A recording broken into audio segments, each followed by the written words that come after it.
बताओ माँ बताओ, जो लोग तुम्हारे आने से पहले मुझे चीख चीख कर मुजरिम कह रहे थे, चोर कह रहे थे, तुम्हारे आते उनकी जबानें बंद क्यों हो गई? तुम बोलती गई और वो बेजुबान पत्थर की मूर्तियों की तरह सर झुकाए खड़े रहे। बोलो माँ, हमारा उनसे क्या संबंध है? क्या रिश्ता है हमारा उनका? बताऊंगी बेटे, जरूर बताऊंगी। धर्मराज तुम्हारे पिता के बड़े भाई थे। तुम्हारे पिता का नाम सत्यजीत था। दोनों भाइयों के रहने सहने और सोचने के तरीकों में जमीन आसमान का फर्क था। तुम्हारे पिता एक क्रांतिकारी थे। देश की भलाई और उन्नति की तमन्ना उनके खून में थी। इसीलिए उन्होंने देश में इनकलाब लाने के लिए इनकलाबियों की एक जमात, एक संगठन बनाने का फैसला किया।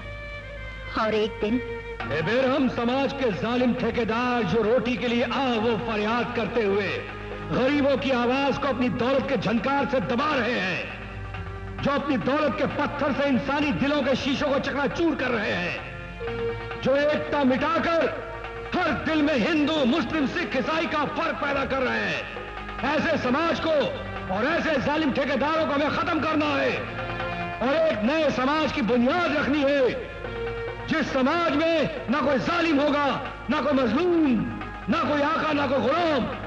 आओ हम सब मिलकर एक ऐसे नए समाज की बुनियाद रखने की कसम खाते हैं। सत्यजीत, अपने मकसद में कामयाब होने के लिए सिर्फ जज्बात से काम नहीं चलेगा। हमें धन चाहिए, दौलत चाहिए, गोला बारूद चाहिए, हथियार चाहिए। अरे वो धन कहां से आएगा? हम हथियार कहां से खरीदेंगे? उसका सिर्फ एक ही तरीका है, हमें डाके डालने होंगे, सरमायादारों को लूटना होगा। नहीं, हम यहां ये कसम खाने के लिए इकट्ठा हुए हैं कि आज के बाद कोई लूटमार नहीं होगी। अगर बाजुओं में ईमान की ताकत, दिलों में सच्चाई और जुबान पे इनकलाब जिंदाबाद का नारा है, तो जिंदगी का हर मकसद हमारे कदमों में होगा। नहीं सत्यजीत, ये सच्चाई नहीं। सच्चाई दरअसल ये है कि तुम खुद एक पैदाइशी अमीर हो, इसलिए अमीरों के साथ तुम्हें हमदर्दी है और तुम सरमायादारों को लूटने से हिचकिचा रहे हो। अगर तुम्हें मेरे लीडर बनने में विश्वास नहीं है तो फिर यह इनकलाब की तहरीक शुरू करना बेकार है। काय को बेकार है? तुम्हें जो बोल रहे हैं वो भी बराबर है, इन्हें जो बोल रहे हैं वो भी ठीक है। इनकलाब तो आएगा, मगर उसको लाने को पैसे होना ना बाबा। पैदल चल के तो नहीं आएगा। हमें लोग, गरीब लोग, हमारे पास पैसा कहाँ है? नमक में घास में आको खा रहे। ठीक है, अगर आप लोगों का ख्याल है कि पैसा ही इनकलाब की ताकत है, उसके बगैर क्रांतिकारी और कदम आगे नहीं बढ़ सकते, तो मैं आज ही सारी जायदाद बेचकर पैसा लाता हूं और क्रांतिकारी और कदमों में डाल देता हूं।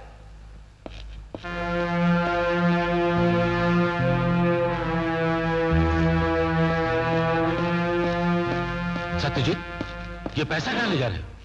मैं इस काले धन को रोशनी दिखाने ले जा रहा हूं, जो मुद्दत से एक लोहे की तिजोरी में बंद पड़ा था। रोशनी में जाकर ये धन क्या करेगा? ये गरीबों की भूख मिटाएगा। सत्यजीत, हमें मालूम है नई नस्ल ने आजकल एक नया नारा निकाला है, गरीबों की भूख मिटाओ, दुनिया से गरीबी हटाओ। एक बार मुड़कर अपने साये से सवाल करो, हमारे दादा के पास जायदाद कितनी थी? हमारे बाप के पास जायदाद कितनी थी? गरीबी को छलांग कर हम अमीर कैसे बने? व्यापार करके कमाया है। जिसे तुम व्यापार कहते हो उसे मैं डाका कहता हूं। धन को, हुकूमत को मुट्ठी में रखकर राज करने वाले अमीरों को अगर खत्म कर दिया जाए तो इस दुनिया से अमीरी और गरीबी का फर्क हमेशा हमेशा के लिए खत्म हो जाएगा। सत्यजीत, तुम्हारी इस बहस का कोई सिर पैर नहीं। हजारों खानदान इस बहस में तबाह हो गए कि घर में पत्नी का हुक्म चलेगा या पति का, कौन किसके उसूलों पर चलेगा। इसीलिए मैं कहता हूं कि जिस तरह का प्रजा राज्य तुम लाना चाहते हो वो यहां कभी कायम हो ही नहीं सकता। मैं तुम्हारी हट धर्म को नहीं मानता। मैं अपनी जायदाद में से जायज हिस्सा लेकर जा रहा हूं। कौन सा हिस्सा? कैसी बातें करते हो? जिस वक्त तुम देश को आगे बढ़ाने के लिए गली कूचों में भटक भटक कर अपना वक्त बर्बाद कर रहे थे, उस वक्त हमने अपने परिवार के लिए अपना खून पसीना बहाकर ये दौलत कमाई है। ये हमारी मेहनत है, ये हमारी दौलत है, इसके बंटवारे का सवाल ही पैदा नहीं होता। तुम ये बात सिर्फ मेरे इरादे बदलने के लिए कर रहे हो या सचमुच कह रहे हो? हम तुमसे हकीकत बयान कर रहे हैं। ओ तो धर्मराज साहब, आप भी डाकुओं की ज़हनियत रखने वाले एक लुटेरे हैं। होश की बातें करो सत्यजीत। तुमसे पहले भी इस मुल्क में बहुत से देशभक्तों ने जन्म लिया है। मुल्क और कौम के लिए उन्होंने अपना सब कुछ कुर्बान किया है। ये सच है कि उस वक्त उन लोगों ने उनको इज्जत दी, उन्हें सराखों पर बिठाया, लेकिन आज उनके बच्चों की क्या हालत है? सड़कों पे घूमते हुए भीख मांग रहे हैं। इसलिए मेरे भाई, हमारी बात मान लो और इस देशभक्ति के ख्याल को दिल से निकाल कर फेंक दो। तो सारे फसाद की जड़ सिर्फ पैसा है। और जब तक ये दौलत सिर्फ चंद मुट्ठी भर लोगों के हाथों में तलवार बनकर रहेगी, तब तक खुदगर्जी जिंदा रहेगी। जैसा कि आज तुमने साबित कर दिया कि ये पैसा, ये दौलत खून के रिश्ते से कहीं ज्यादा कीमती है। चलो शारदा, चलो शारदा।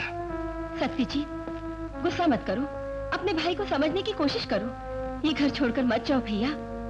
भाभी, मैं जज्बात और रिश्तों की दुनिया से बहुत दूर निकल चुका हूं, एक नई रोशनी की तरफ। अब दोबारा अंधेरे में लौट कर आना मेरे बस में नहीं भाभी। शारदा, कम से कम तुम तो मेरी बात मान जाओ। मुझे इन पर और इनके उसूलों पर पूरा विश्वास है। ये शरीर है, मैं परछाई।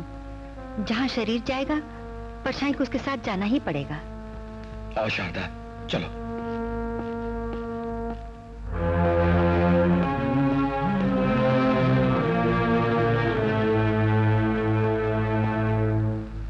अरे सत्या जी, हमारे भाई, हमारे दोस्त, हम तुम्हारा इंतजार इसलिए थोड़ी कर रहे हैं कि तुम पैसे लेकर आओगे। अरे भाई, इसमें शर्मिंदा होने की क्या बात है? सर ऊंचा करो। देखो, मैं अपने भाई से हमेशा हमेशा का रिश्ता तोड़ कर आ गया हूं।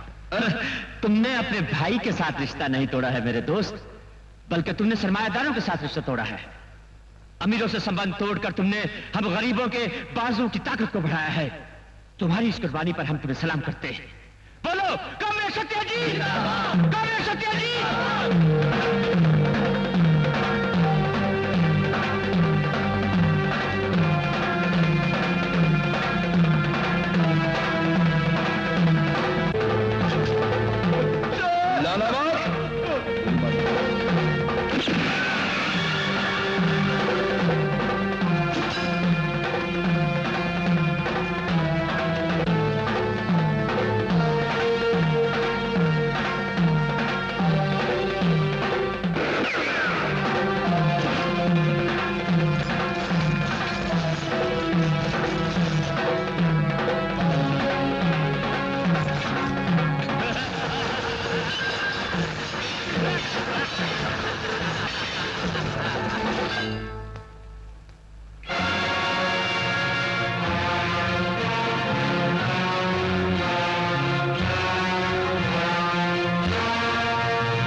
भैया मुझे माफ कर दो। मैं वादा करता हूं आइंदा ऐसी भूल कभी नहीं करूंगा। तुमने एक लड़की की इज्जत पे हाथ डाला, उसके बाप का खून कर दिया। इतने संगीन जुर्म का दाग एक छोटी सी माफी से धुल जाएगा? कभी नहीं। सत्यजीत, ये आपने किए हुए गुनाहों पे पछता रहा है। मेरी तुमसे ये दरखास्त है कि इस कमीने का पहला जुर्म माफ कर दो। नहीं, इसने एक अमीर आदमी का कत्ल करके दुनिया की नजरों में अमीर आदमियों के लिए हमदर्दी पैदा कर दी है और हमें जालिम साबित कर दिया है। इसलिए आज के बाद मैं इसे इस क्रांतिकारियों के संगठन से अलग करता हूं। सत्यजीत बाबू, पुलिस आ गई है और पहाड़ तक पहुंच गई है। तुम इन सबको लेकर इस ठिकाने बदल दो। हाँ? पुलिस से मैं मुकाबला करता हूं।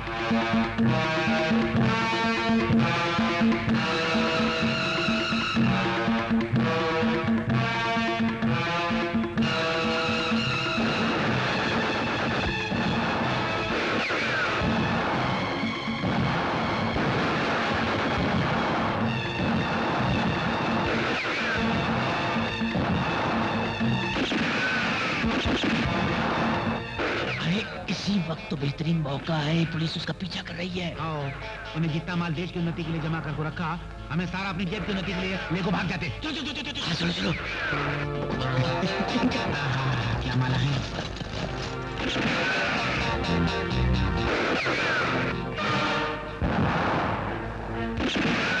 नमक हरामो, तुम जैसे गद्दारों ने दीमक बनकर इस देश को खोखला कर दिया।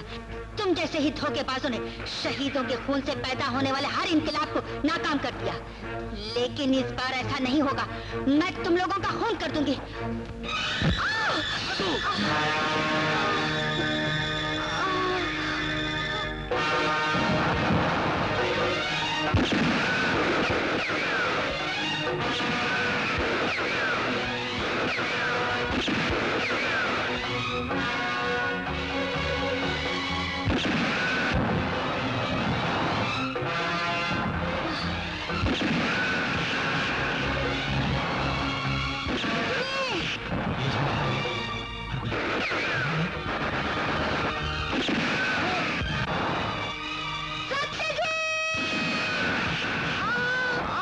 खत्म हो गया। चलो भाग चलो।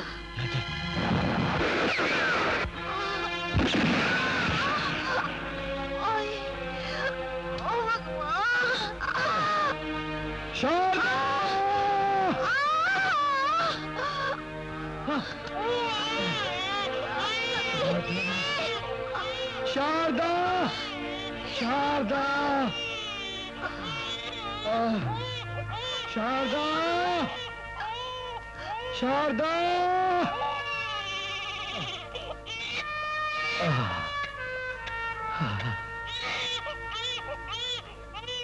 मेरा बेटा।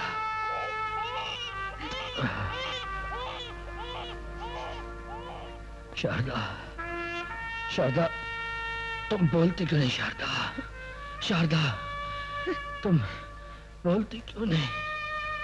मेरे पास बोलने को शब्द कहाँ है? मेरा सुहाग जो जिंदगी की आखिरी सांस ले रहा है, उसके लिए आंसू बहाऊं या मेरी कोख से जन्म लेने वाले बच्चे के पैदाइश पर इनकलाब को कभी मौत नहीं आती शारदा, ये आज तुमने साबित कर दिया है। एक इनकलाबी के दिल की धड़कन बंद हो रही है और दूसरे क्रांतिकारी के दिल की धड़कन शुरू हो गई है।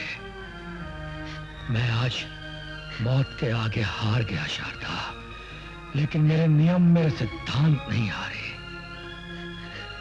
समुंदर को रेगिस्तान में बदलना और इनकलाब की समाधि बनाना किसी के बस में नहीं है। मेरे वसूलों के नुमाइंदे, मेरे आदर्शों को फैलाने वाले इस बच्चे की परवरिश अच्छी तरह करना।